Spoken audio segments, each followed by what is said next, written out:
if you want to save some money, just go into settings, just go into your Apple ID right here, just click on your name, and then just go into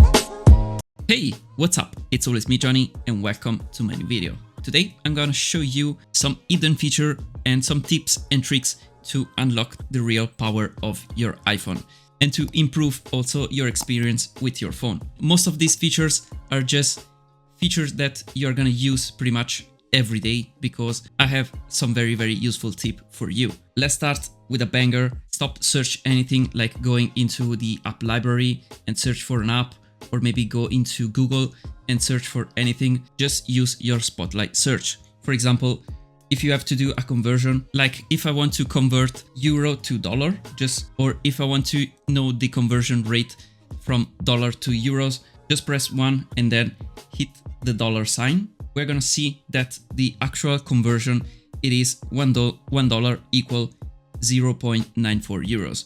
Very useful. You can use pretty much any value here because you can do also 1 meter equal to 3 feet and also 3.37 inches. Very useful. And also you can use it the other way around. You can of course search for any app because right here I don't have any app. Some of them are in the app library. So if I want to search here an app, I'm gonna search Note, for example, and then we can find the Note right at the top. Also, if I want to search something more specific, for example, I can search maybe dog, and in this case, I can search my dog. So this Spotlight search is gonna perform also a search into my photo album, and these are all my photos where I can see my dog and also other dogs. In this case, very useful. You can search also for a specific person, or maybe I can search for Paris. I've been into Paris like last year, and then there's also some photos that I've taken in Paris. Very useful. Second feature, on your iPhone there is a feature can enable the quick select with 2 fingers, and it is enabled pretty much here and there on iOS. For example, here I am on my reminders, and if I go here, I have 3 reminders that I've done right now. They are all called tests, of course, because they are tests, and I can select like this if I want to select one or another, but if I want to select all 3 of these reminders, I can just use the quick select with only my 2 fingers. Just scroll through these reminders with my 2 fingers, and I'm gonna select all of that like this. Very easy, as you can see. And you can use this also maybe in the Note app or also in other app. Very useful. Then a very useful feature if you can't write with the keyboard, or maybe if you are driving and if you want to reply to a message, to an email, to anything, use dictation because it is not that bad and it can write while you are talking, and it works really good. As you can see, it is just typing what I am saying, and I think it's working very good. So if you can use your hands, maybe because you are driving or something, just use dictation. Very good use of this feature. So as you could see, in a few seconds, I just wrote what I was saying. Very useful. Then one of the best feature that we got in the latest update of iOS, it is the ability to enable focus mode. So what exactly is focus mode? If I hit here on focus, I have different focus mode, and this enables a lot of customization for different activities. For example, I have my work focus mode. So if I enable this work focus mode, you can see that it changes my layout, and it changes also my wallpaper in the back. If I switch right here to my standard focus mode, you can see it switches everything. And also you can customize it here into settings focus mode, and you can set a lot of customized stuff. For example, if I enable my work focus, here are the people that are just allowed to send me notification or maybe call me.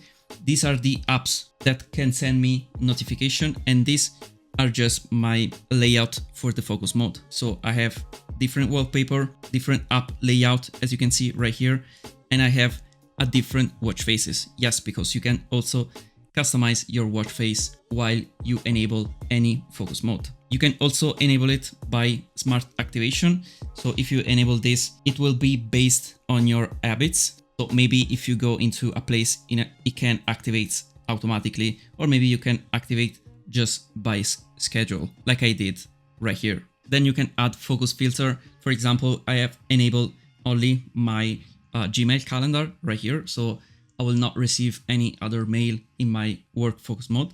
Then you can add other filters right here. These are very, very convenient. And with this, I can just connect to my other feature. So stop using the airplane mode, maybe when you're going to sleep, or maybe if you don't want to receive any notification, just don't use airplane mode. I mean, it's so useless right now because you have focus mode.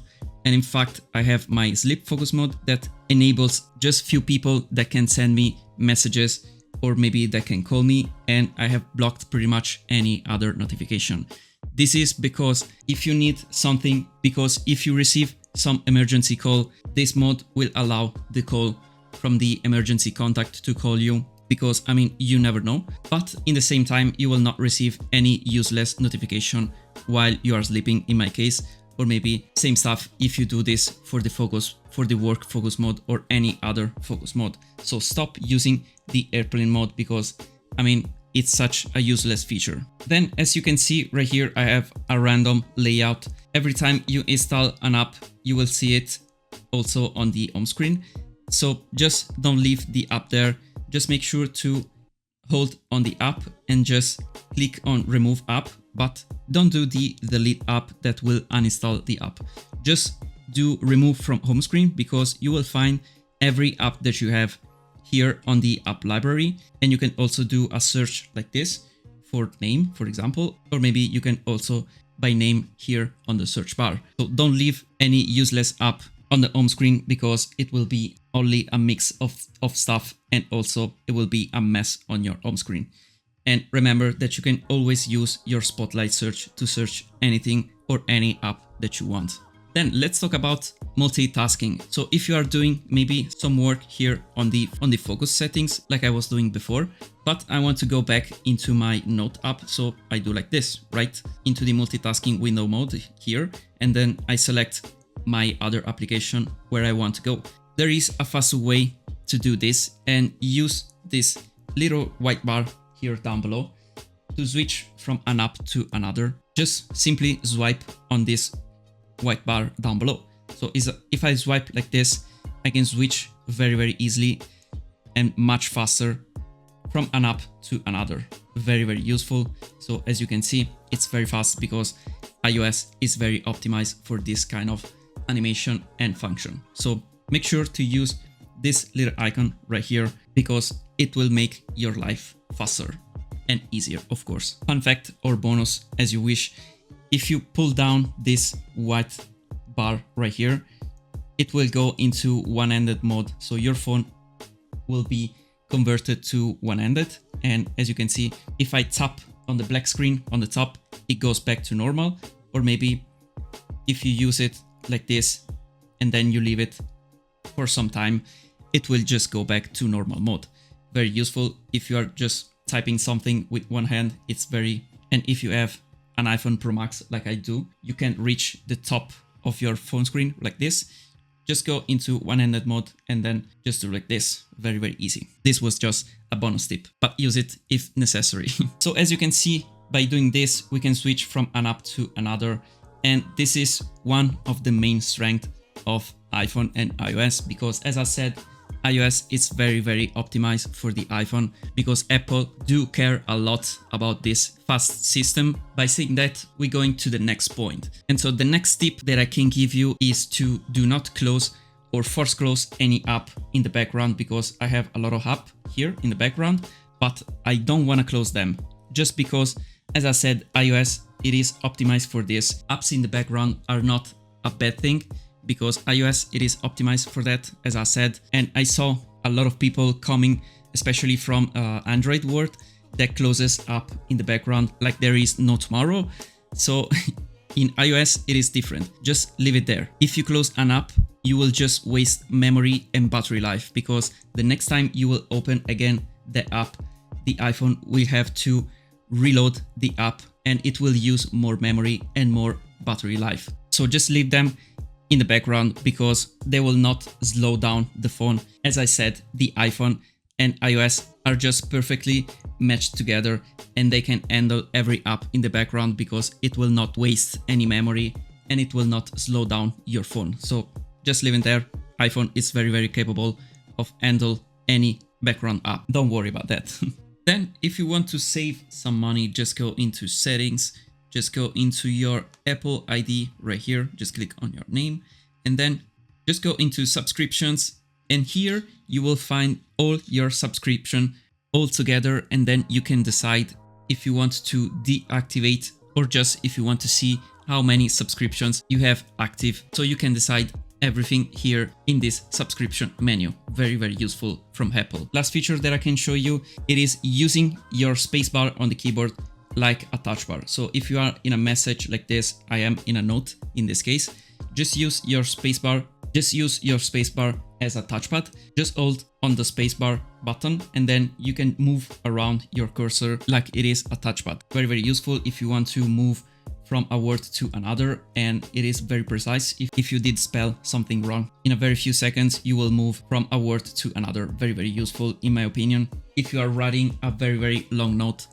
or maybe a very long message, it is handy to use this feature. That was the last feature and the last tip that I can give you on the iPhone experience. Let me know down below in the comments if you didn't know any of this feature, or maybe if you have some other feature to suggest me for another video. Just type it down below in the comments. Also, if you found this video somewhat useful, just hit the like button down below because I mean it's free, and also subscribe if you haven't already to this channel because there will be many more interesting video on many other devices. Make sure to hit the subscribe button down below. Anyway, as always, thank you for watching this video and I will see you in my next one. Bye for now.